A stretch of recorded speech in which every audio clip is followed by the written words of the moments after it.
Hey everybody. So the last thing we did in Minnesota before we left God knows what state. We haven't got a phone call yet. This one's called the Man of Vergas Trails, Minnesota. They say this thing is about 8 feet tall. Hairy creature that killed some animals. It was a big thing around the 70s, but tapered off around the 80s. No one's ever found out who or what it was.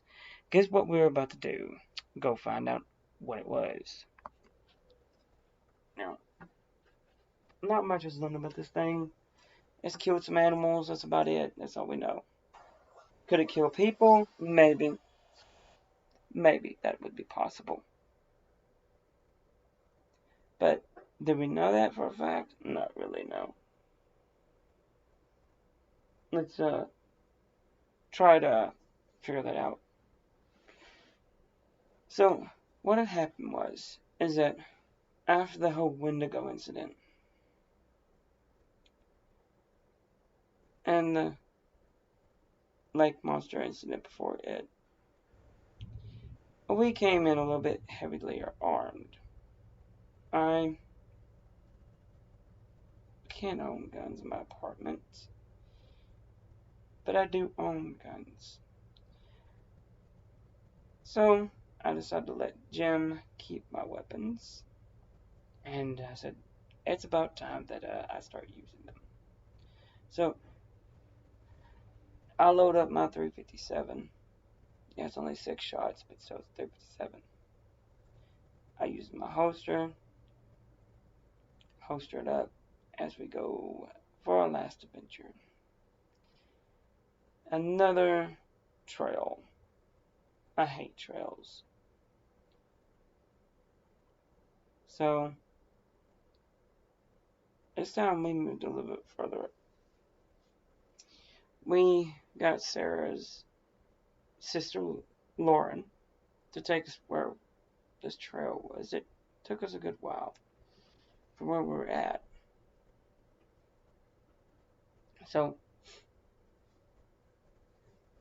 she set us up with our guy who wanted to know what this was about this creature. She set us up with our client who wanted evidence of this thing, evidence if it existed. If it didn't, he was fine with it, but if it did, he wanted evidence. So this thing had tapered off in the 70s. How are we going to find something that tapered off in the 70s? So there's been recent this thing was recently sighted not too far from where we were at. Back in the 70s. We went a little bit deeper and we kept hearing about this creature being sighted again, eating, killing other animals. More animals. But it wasn't in the news because, please, when has the news ever reported something like this? It's considered folklore and folk tales now, you know?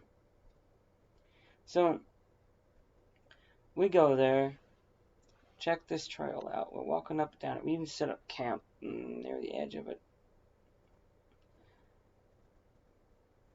And look about, continue to walk down it.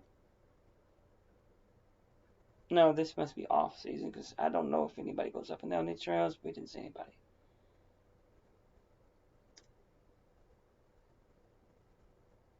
So we set up some bait just in case this thing was hungry. You know, deer, whatever, what have you, whatever we could find, beef, stuff like that, pork. You know, since this thing killed animals, it had to have a diet of something. So we set up some trail cams as well on the trail as well as deeper into the woods.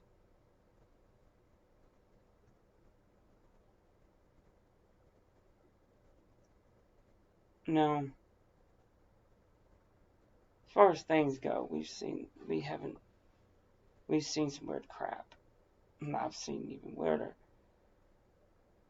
We have yet to see a hairy man or a Bigfoot, which we consider the same thing.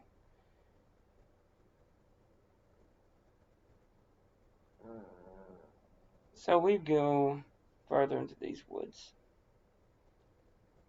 But we make sure we can keep camp in sight. One person's always at base to guide us back to camp.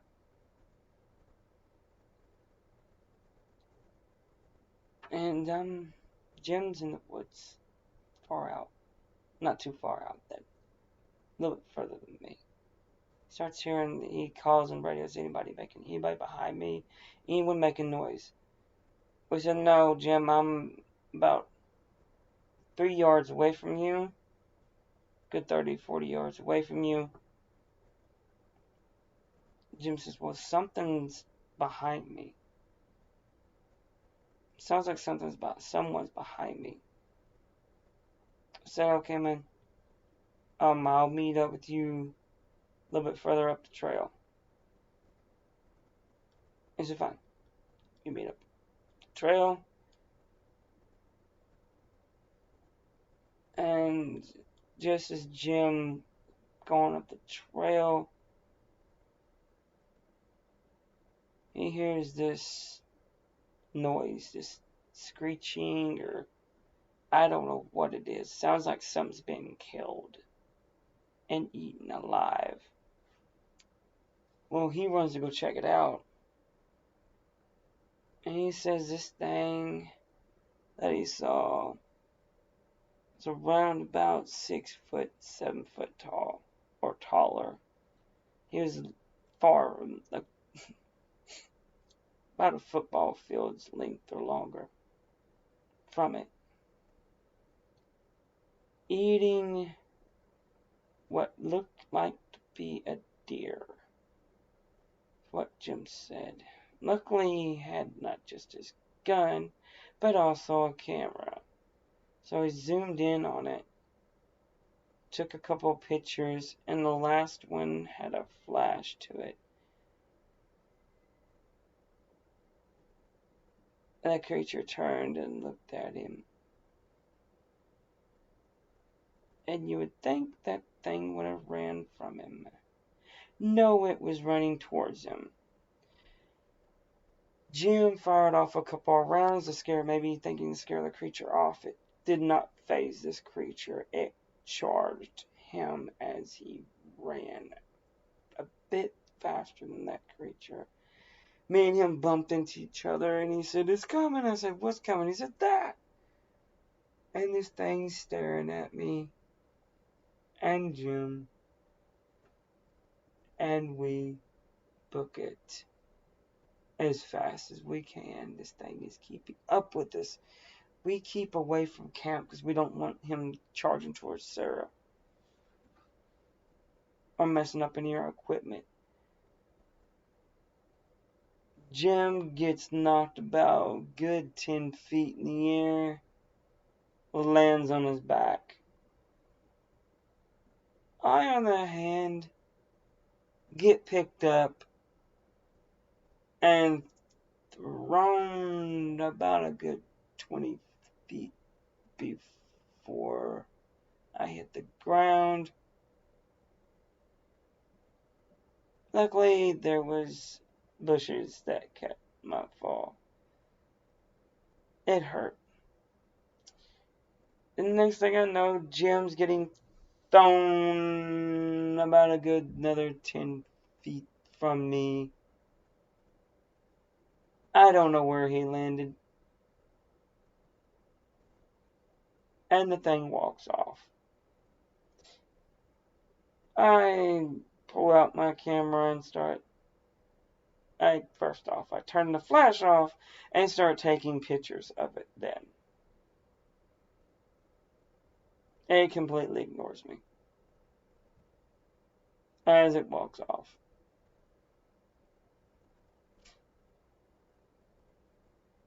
A couple hours later, we're at the hospital picking thorns. They were pulling thorns out of me while they're resetting Jim's shoulder and popping his hip back in place. Luckily, no other damage was done. Nothing but bruises and abrasions.